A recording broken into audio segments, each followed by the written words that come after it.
What's on, ladies and gentlemen? My name's Ross, I like games, and today I'd like to look at the worst Keyforge Mavericks. I thought it'd be a fun topic. Now, this isn't going to be something we do in one video, so what we're going to do is in this video, we're going to look at a bunch of Mavericks which suck. And then, if this is the kind of video you guys like, if the reaction is good, if a lot of people watch it, we'll do another video in not too distant future looking at more bad Mavericks. And maybe we catch up to the releases and then we do the worst Mavericks in every new set that comes out. Could be fun. Now, initially, one of the worst Mavericks was Pitlord. Don't worry if you don't know what a Maverick is, we'll get there in a second, I promise. Pitlord comes in as a potentially amazing card with a gigantic downside. So Pitlord comes in with a double amber bonus. You play it, you get 2 amber. It's a 9 power creature, and it's got taunt, which means your opponent cannot attack the neighbours of Pitlord. They've got to attack Pitlord instead. It's a great card. 9 power, double amber bonus, taunt. Surely there's a downside. Yeah, there is. While Pitlord is in play, you must choose Dis as your active house. Well, a Maverick Pitlord, if Pitlord comes in Brobnar, and it's in a deck that you don't have Dis, so it wasn't always a bad Maverick. In a Maverick where you did have Dis as your house, it wasn't the end of the world. It kind of acted like a 13th discard almost. But in any deck where you didn't have Dis, but you did have Pitlord, when you played Pitlord, you didn't have an active house and you lost. Now, they did change the ruling on Pitlord so that now Pitlord is an amazing Maverick, because if you play Pitlord, you can choose whichever house you like. Now, Maverick means it turns up in the wrong house. So Pitlord is designed to be a Dis creature. It comes in the house of Dis, which is why it makes you choose Dis as your active house. If it turns up in Brobnar, which it can do, we refer to it as a Maverick Pitlord. It is a discard which has turned up in Brobnar, which can happen, so it's a Maverick Pitlord. Pitlord was a sucky Maverick. It's now turned into a pretty good Maverick. Now, over on the Reddit, yesterday, today, recently at least, somebody asked the question, is Comm Officer Kirby the worst Maverick? No, I don't think he is, but he ain't a particularly good Maverick.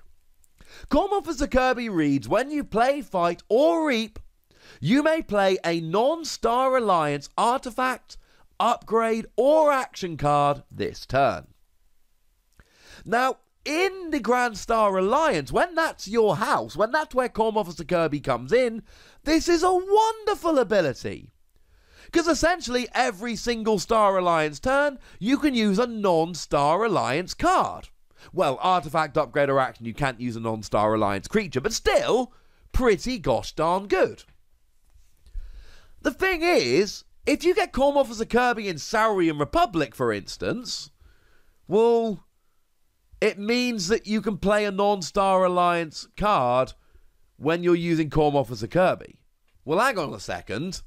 You're already going to be using a non-Star Alliance artifact, upgrade, or action. But it's not actually that bad. Because let's say you get Comm Officer Kirby in the Saurian Republic. You've still got 2 other houses.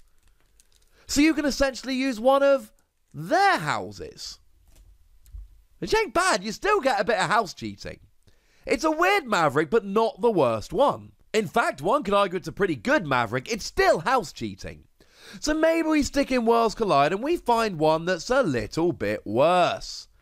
How about Stilt-kin? Stilt-kin reads, after a giant creature is played adjacent to Stilt-kin, ready and fight with Stilt-kin.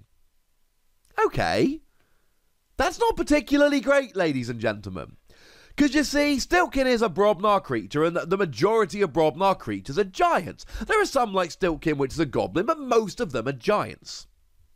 What if you get this as a Maverick in a deck with no giants? You're still a 2-power creature with Skirmish.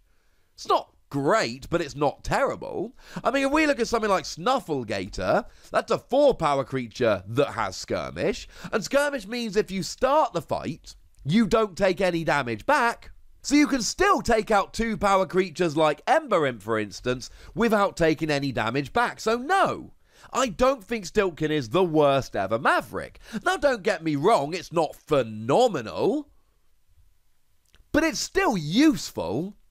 We need some really bad Mavericks, but don't worry. I went over to the Facebook group. I put some feelers out. How about Exterminate? Exterminate. This is a very fun little card. It's a Mars card, and it is an action card that doesn't give you an amber bonus. And when you play it, for each friendly Mars creature you control, you destroy a non-Mars creature with lower power.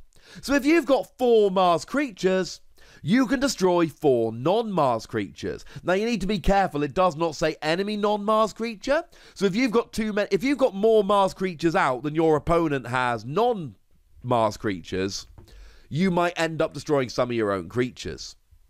But now let's say that Exterminate has come up as a Maverick in a house that, or in a deck that does not have Mars. It is an action card with no amber bonus that does nothing. For each friendly Mars creature, I've got none. Destroy a non-Mars creature with lower power. So essentially, it just becomes an action card that gives you no amber bonus that reads, destroy no creatures. Okay, we finally found one, ladies and gentlemen. We found a Maverick that is flat out gosh darn terrible. Like I say, pre-ruling, we could say probably with a bit of certainty that Pitlord was the worst Maverick, because playing it would lock you out of all of your houses. But like I say, we changed it, so now Pitlord's actually a really good Maverick. And we didn't say Comm Officer Kirby was a bad Maverick, still gave you house cheating. Stilt-kin wasn't a terrible Maverick because it was still a 2-power creature with skirmish.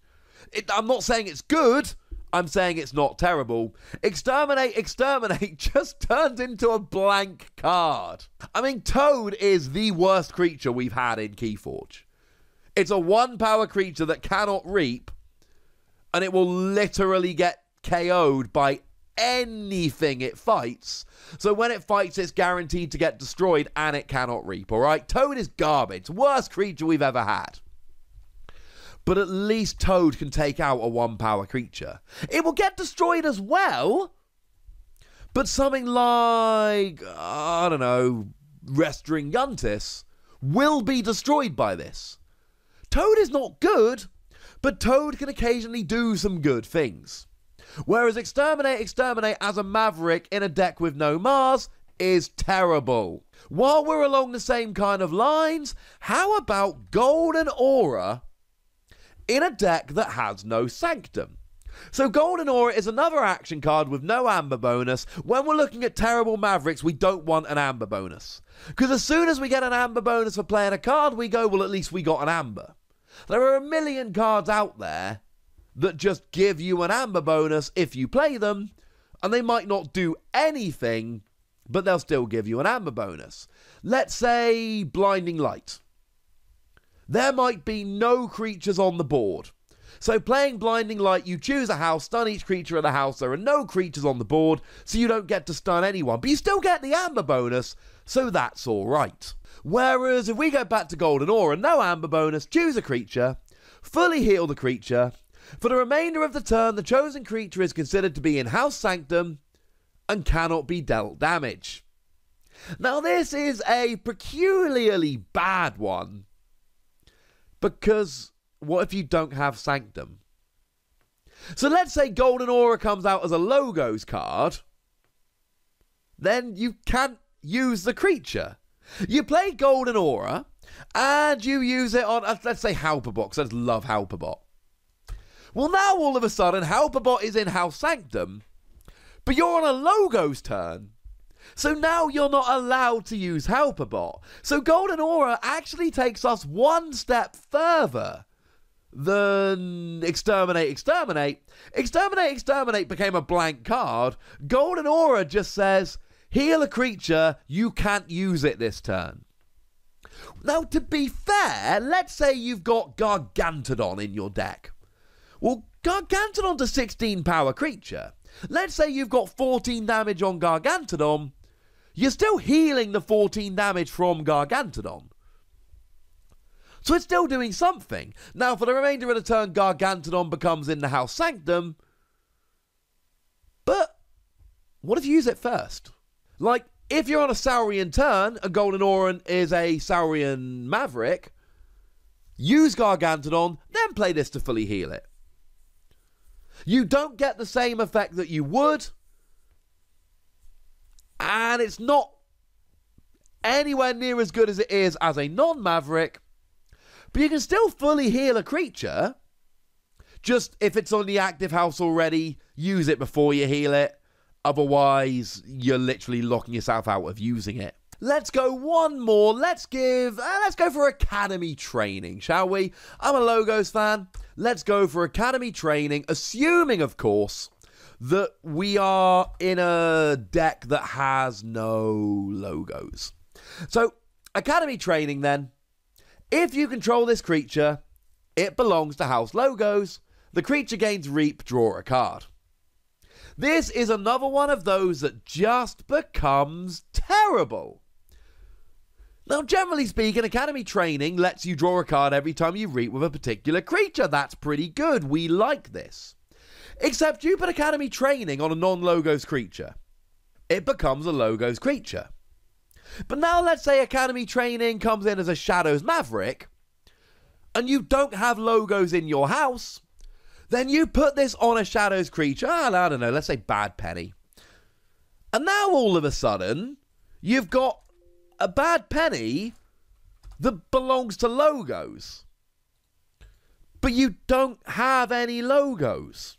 So essentially, Academy Training goes from this creature can draw a card when they Reap to ha ha ha ha ha, you're not allowed to use this creature for the rest of the game. It's actually worse than Exterminate, because it becomes a blank card that stops you using a creature. At least with Golden Aura you can heal. So Golden Aura is not that bad. This is terrible. Okay. I think we found some pretty bad Mavericks. This is not the end of the story, ladies and gentlemen. This was a fun little video just to introduce us to the concept of bad Mavericks. And as long as this video is moderately popular, I think we can have another one. Make it a little series. It's kind of fun. For now, ladies and gentlemen, I'd like to know what Mavericks you've pulled that were absolutely terrible. And you don't have to have pulled them.